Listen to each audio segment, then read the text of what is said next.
What's going on, guys? Welcome back to the DX Gamer Show. My name is Mike, aka Operation DX, and welcome to episode 7 of Subnautica. Okay, the computer's just giving us a warning, and that would distract me as I'm trying to tell you stuff here. So, during the previous episode, we got actually a bunch of stuff done. We were able to build the constructor, and clearly the Seamoth, because that's what we're driving around in right now. We were able to research a couple of technologies, the workbench, which allows us to improve some of the gear that we're currently using, and some future gear if we decide to use it. And then the stasis rifle, which I actually haven't used in this game at all, but I know that it freezes creatures, and we can use our knife to go to town, or we can use it to escape. It's more of a, I consider, defensive weapon than an offensive weapon kind of thing. We also went ahead and transferred all the materials from our escape pod into our base below it, and that just allowed me to kind of streamline crafting. As I expressed in the previous episode, we're going to kind of try to find a little more shallow of a spot in the Great Plains so that we can hang out for a little bit longer and collect a few more resources. Specifically, we are after the moon pool technology. As I was talking about again in the previous episode, this is a base module that allows us to park our Seamoth. Not only that, it allows us to recharge the fuel cell on there, and we don't have to bother with constantly building fuel cells. So you probably notice as we get a little distance from the aurora, we get a little odd texture pop-in thing. It kind of disappears as we get distance from it. I assume that they're probably going to be doing maybe some kind of LOD thing where, you know, as you get distance from it, it kind of just, you know, doesn't show as much. I don't know. It looks kind of wonky how it is. Anyways, let's see if our relocation was successful here, because I'm looking for a little more shallow of a spot, as I was saying. And, well, not really, yeah? Not really. So what I'll do is I'll just kind of ride the beacon here. I'll just head towards the escape pod and see if we can spot any of the Great Plains as we kind of make our way back. And if we do, then hopefully we'll be able to collect some important stuff. Oh, there we go. Off to the right, we have a little bit of the Great Plains, pretty much at depth here. So I'm starting to get a little bit too deep for this particular vehicle. Need to stay within that 125 meter range, so let's go ahead and push her back up before I start taking some hull damage. If I do happen to take hull damage, I'll probably need to craft the repair tool earlier to fix that. Alright, so we'll go ahead and just park it right next to this illuminated bubble thing. Thingamabobber. That's my word for this series, thingamabobber, for sure. And until I do something so often that I just end up pet naming it. Oh, there we go. So first thing, we find ourselves a moon pool fragment. We only need one of those. It will take a little longer to research because I think it is considered to be a higher end technology. All right, so those aren't even sandstone, so those are something else. And when we hit those, we get diamonds. Of course, there's quartz all over the Great Plains too, and they're easy to spot because it's just dark down here all the time. Okay, so these are not sandstone deposits, they are basalt deposits. And these apparently give us gold and diamond. Very interesting. So gold is useful to us. We can make those advanced wiring kits. Diamond is only used for one thing that I'm aware of, unless I'm missing some things in the game. I think sometimes, possibly in the basalt deposits, you can get uranium, although I'm not actually sure they are the basalt deposits, honestly. And, what could that uranium be used for?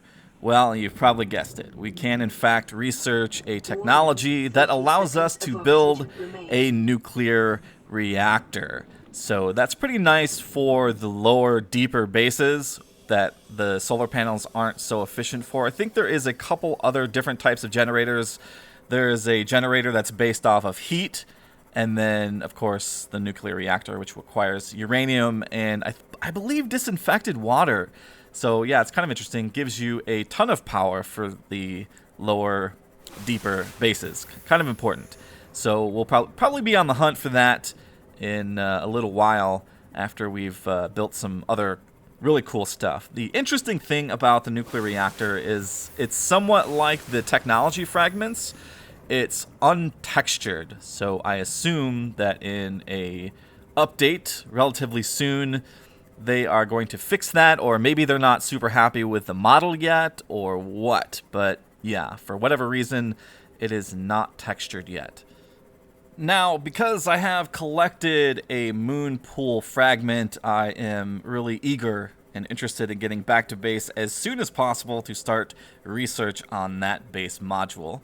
That way I can just use this thing pretty much at will without having to worry about energy and all that stuff. Right now my main base power system is based on solar, so it's renewable, so I'm not always worried about power cells and that sort of thing, which is pretty awesome.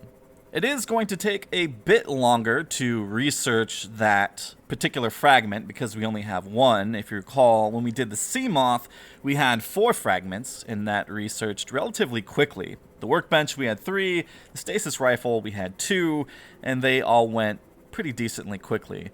But this one's going to take a little while. That's why I want to go ahead and get it in there. Not super bad. It's not bad compared to some other games where it's just sitting there for a exuberant amount of time. Actually, just having one fragment of a high-end technology, it really isn't too bad in this game. And we have plenty of other things to do in the meantime. We do have to collect the resources needed to actually build that thing. I believe it requires some higher-end things, so we will need to go out on the hunt. And of course, I think we are somewhat low on core resources. If I recall correctly from the previous episode, we are low on quartz, and we converted some of our titanium into titanium ingots. So yeah. Alright, so there it is, the moon pool fragment. I'm actually kind of curious if they are going to maybe not stick with the whole locker thing for the technology fragments and actually make them look how they do in the UI, because that looked completely different than obviously what we picked up. The technology fragments all have like their own little icon, so yeah, maybe that's what they're doing with that. Who knows? Alpha, alpha, alpha, right? Alright, gonna go ahead and put some of the stuff away. We are going on a resource hunt for certain. We are kind of in a in-between spot as far as the game goes, and we could go in a couple of different directions here, but I am kind of focused on getting that moon pool up. The moon pool does require a good deal of resources. That's why I could move into a different direction and try to build that bigger vehicle that is available from the constructor. What I'm going to do right now actually is I'm going to go aboard the constructor and just double check and see what resources it requires in order to build the other vehicle. I could actually go into my inventory to check that, but hey, I'm already up here, so whatever. So let's go ahead and take a look at that. I am certainly very interested to see if they're going to add some future vehicles to this game, but for now we're looking at that second vehicle, the Cyclops. We need the plastisteel, we need the special glass, the lubricant, and an advanced wiring kit. That's not all that bad, totally doable right now, but again, I want to be able to recharge the battery on my Seamoth, so I'm really focused on that moon pool. We're going to go ahead and just do that first. Before I begin yet another round of resource collection, I'm going to go ahead and get my survival stuff up. So I did have a little bit of reclaimed water left over that I hadn't drank yet. And then I'm going to eat my 2 remaining pepperfish. Sorry, guys. And I'm going to go ahead and fill that back up. It seems like the pepperfish are getting a little thin around the escape pod. It also seems like the escape pod... Plod? Sure, why not? It always seems that the escape pod is slowly drifting away from its current location in this game. Sometimes when you're side and you're crafting, your character kind of like drifts along the floor a little bit. And then, I don't know, like later game, it seems like it's moved substantially. So that kind of makes sense, I guess. But for the undersea base, when you have it underneath and you're using it as kind of a beacon, it becomes a problem. I guess later on we could just place down a beacon and that would be fine, but whatever.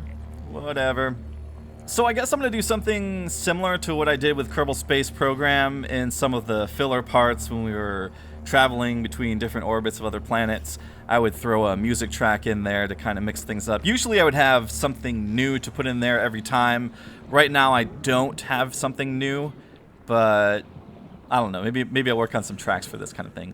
But yeah, so we're going to do some more resource collection. I'm going to throw a track down real quick, and hopefully it's somewhat entertaining.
That track is titled Strange Moon, and I believe I made it for a Kerbal Space Program extra video for the SSTO things that I was working on during the series. So yeah, good stuff, good stuff. Alright, so still on the resource hunt here, obviously, but I figured, I don't know, throw a track in here and there kind of thing to mix things up, that kind of thing. Ooh. So every once in a while you'll notice that I'll pass these areas and you'll hear like this kind of like opening sound. There's these like fish that come out of these like exploding pods, and the fish pretty much explode when they get near you, and you take damage. But you actually need a resource inside of the part that releases the fish. So eventually I'm gonna have to go in there, take some damage, and beeline in there to grab some of that stuff. I can't remember what it's called, like volatile powder or something. And yeah, it's used for one specific thing. So fortunately we don't need a ton of that. But actually when you go down there, you can grab a whole bunch. So it's not really a problem if you did need extra. When you go down there, you're in it to win it. You know what I'm saying? You go down there and get as much as you can and then call it a day kind of thing. But yeah, those things are kind of hiding in the little crevices and caves, and they'll creep up on you. You won't even realize they're coming, and all of a sudden you hear and yeah, so you take a little bit of damage. Have to go ahead and build a health pack. Alright, so we did alright, I guess, for resource collection. And just towards the end here, going to turn some of this into usable resources, and of course it helps empty out my inventory. Not only that, but I do need 4 titanium ingots. I do have 3 in storage right now, and then I'll have to go ahead and double check and make sure and see what exactly I need for the rest of the moon pool. But it looks like we got plenty there. 4, yep, good to go. So I will convert that in just a second. Let's go ahead and take a look at that moon pool and see what we need. 4 lubricant and 1 advanced wiring kit. So we need gold, we do have plenty of that, but that's pretty much it for this one, guys. Thanks for watching. I'll see you next time.